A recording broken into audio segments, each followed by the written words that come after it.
was a beautiful introduction. It was wonderful. It was a lie. I'm actually about to tell my business. That's what I'm about to do. I'm about to do some venting. It's about to get personal. Is that okay?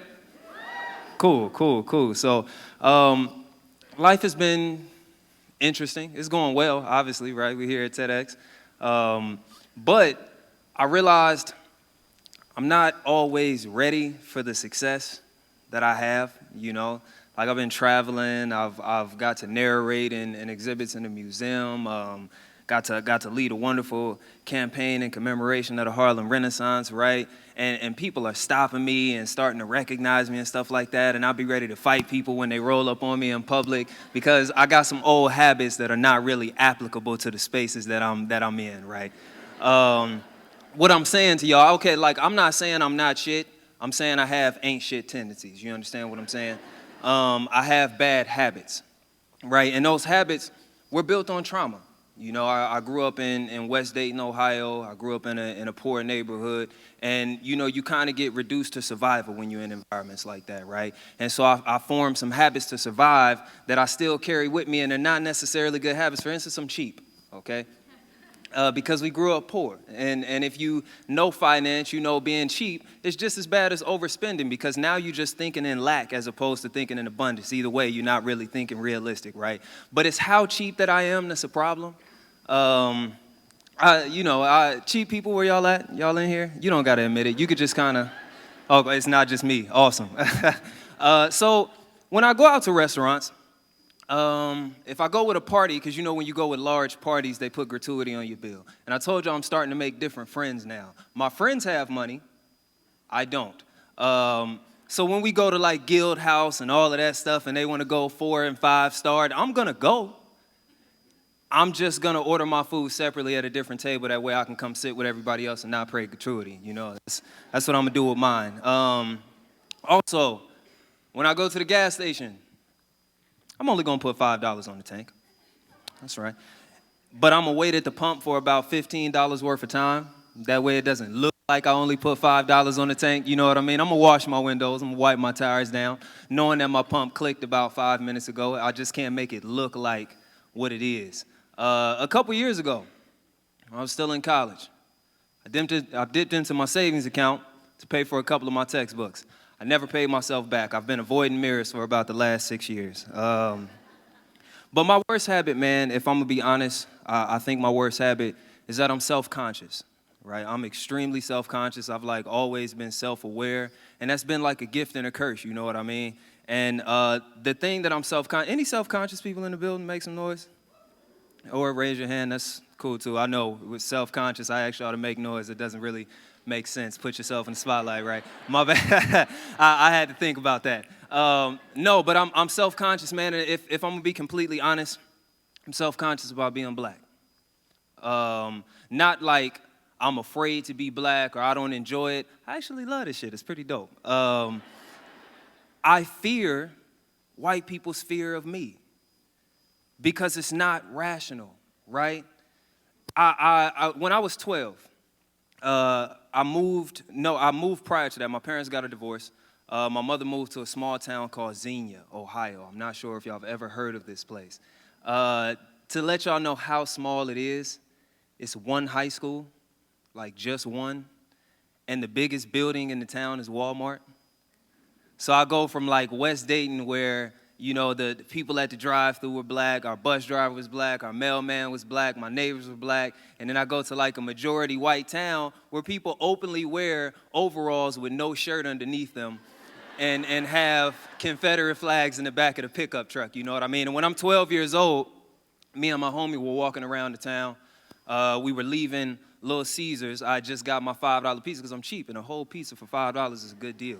And we walking around, walking back home because that's what you do in towns where the only entertainment is the YMCA.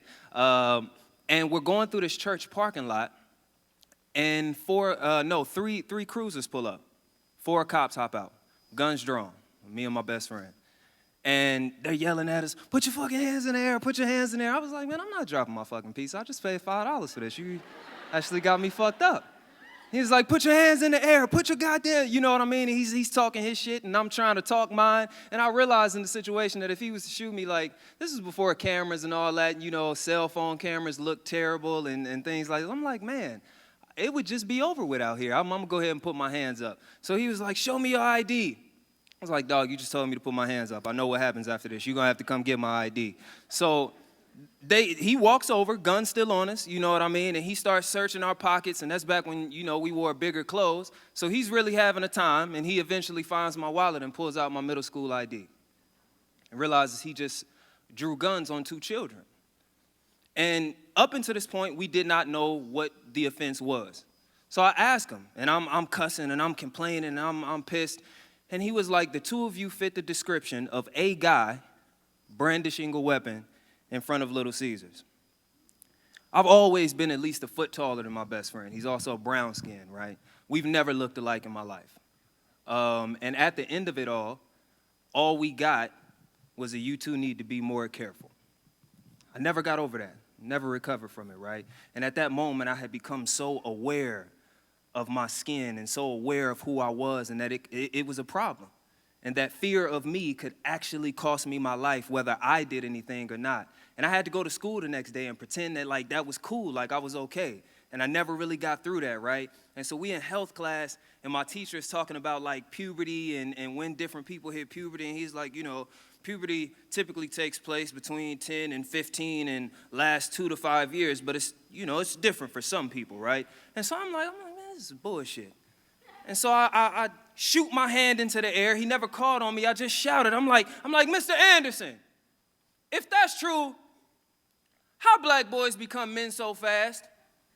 Why our mamas got a shot for playpens and plots at the same time? How adolescence always a lightning bolt, a flash, school photos flash, mugshot flash, gun barrel flash? How innocence deserve black boy before crime ever committed?